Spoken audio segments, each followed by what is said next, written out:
Welcome YouTubers, this is my 2006 Ford Expedition. It's the XLT version, one-wheel drive. I'm just kidding, it's two-wheel drive, but if you ever get in trouble, the right rear will spin on you. So I like to call it a one-wheel drive. I put a little bull bar on the front of it. Engine's a little dirty. This is the 5.4 liter Triton, which is pretty familiar with all these years. 300 horsepower at I think 5,000 RPM and 365 foot-pounds of torque at about 4,000 RPM. I never really see those RPMs. I almost never send this thing over like 2,500, maybe 3,000 if I have a trailer on it for light duty. But everything's pretty accessible. Air conditioning wise, your low pressure is right there. I know if you go online, a lot of people say, hey, it's behind that bracket right there and you couldn't get to it.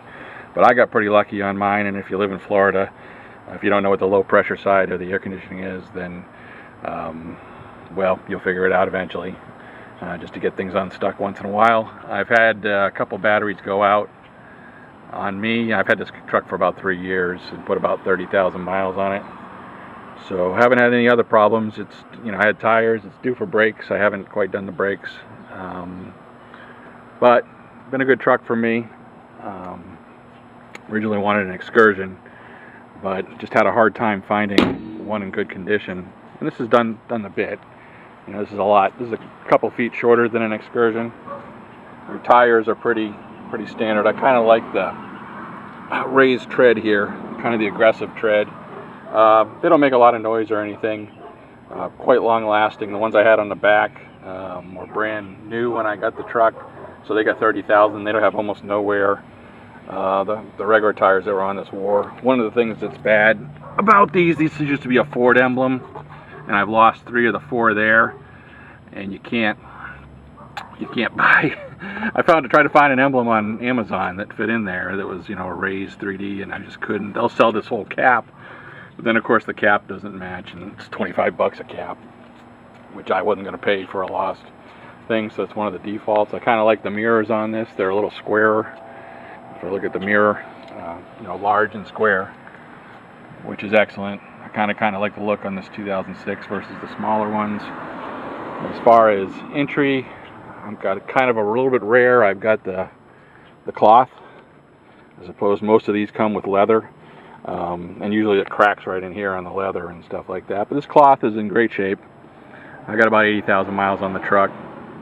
I also like the steering wheel, as opposed to some of the other years. The cruise is in here, but just the whole 4-spoke of the steering wheel is kind of nice. Power, not much on the power, just the windows and the door locks, and your little mirrors on the side. As you roll in here, the dash is pretty ho-hum. At the end of this video, I'll do a startup on it, and there's not a lot to it. The tachometer is a little bit squirrely looking because the large lines are actually 500, 1500, 2500. But like I say, that's usually you would see those on the numbers like 2000, 3000. No idea what the red line is, but like I said, at maximum horsepower is at 5,000 RPM. It's a 4-speed automatic with an overdrive, and it gets up to 4th gear pretty quickly. I'll also show some basic acceleration, lugging it along at about 2,500. Doesn't give you temperature. It just gives you doesn't give you tranny temperature in these expeditions like the Excursions do. But it's got the basic gauges, which is all you need, and you can hook up. I've got my Bluetooth reader over there, which I can hook up to my smartphone, and an app like Torque, and get that training temp and all kinds of information. A couple things that's really cool about this model year, or in general, are these, there's a little bit of space up here, and I've got a meter, and you got another power port over here on the side, so you got a couple power ports up front. I like these removable cup holders, so you can fit a big drink, or most of the time a small drink. There's a couple of them real handy for you, real convenient. And this inside monitor, this thing is huge. This center console, you can fit an 8.5, 11 sheet of paper easily into it, so that's one thing I'm going to miss. Radio, my dash controls are not electronic, they're the standard type. Air conditioning is good, it's got 4 vents, and I can You don't need the, I mean, you don't need it for most of this. Most of the time you got it cranked up. The radio's okay, nothing special here. Storage in there is okay. They do have a couple cup holders down by the feet. They're a little inconvenient to get to, but there are 2 more cup holders for something that's small in diameter, not super large diameter. Up in my top, I've got the rear view mirror to see in the back, and these are the rear air conditioning controls. So you can turn the control over to the people in the back, or you control it yourself. I don't have any TVs or anything in this car. Again, a lot of it is pretty plain Jane. Seats are relatively comfortable. Although on a long trip, I definitely like to use the cruise control, because they will, right in here, kind of pull up on your hamstrings and stuff like that. But other than that, it's manageable, because you don't want to be driving it. Take a look in the rear here. Now this is the normal configuration. There's not captain seats or anything here. You do have your controls and your radio. If you wanted a separate radio or put headphones in, but kids nowadays just have their own stuff already. Fold up drink holder here, so that's your rear drink holder. So your drink holder is all the way down on the floor, which is okay. And again, you got a couple in the doors here that you can do. The windows go all the way down in the back, at least the portion that is, this is fixed, but this portion goes all the way down, which is nice. Supposed to halfway down. There's 3 seats, and they all fold. This one will fold forward to make yourself flat. Kind of requires 2 hands, so let me put it down. And that's what it looks like when it's flat. Or you can fit a person, so it'll fit 5 people. Relatively comfortable. It's a very wide vehicle, very spacious vehicle. If you want to get in the back seats, you flip this, and then you pull on the back here, and you're able to get up. Now I've got it does have rear seats. Mine are not power, but that's okay. I can pick them up and put them down. I got a lot of junk back here, but I've got I don't know what the split is on this. I'll call it 70-30, or I don't know what to call that. I don't think it's quite 60-40 on the rear. Maybe it is 60-40. But I've got the skinny side up and the big side down.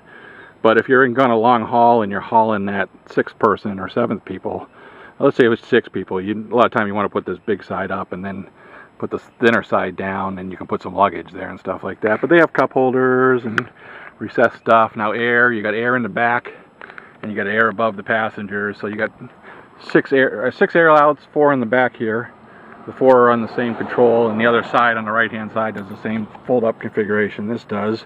So when this is up, you can fit, it's not exactly flat, it takes up a little bit of space, but if you leave it like this, it's flat all the way to the front, so you can fit not quite a 4x8, but you can sheet of plywood or anything, but you can fit a fair amount.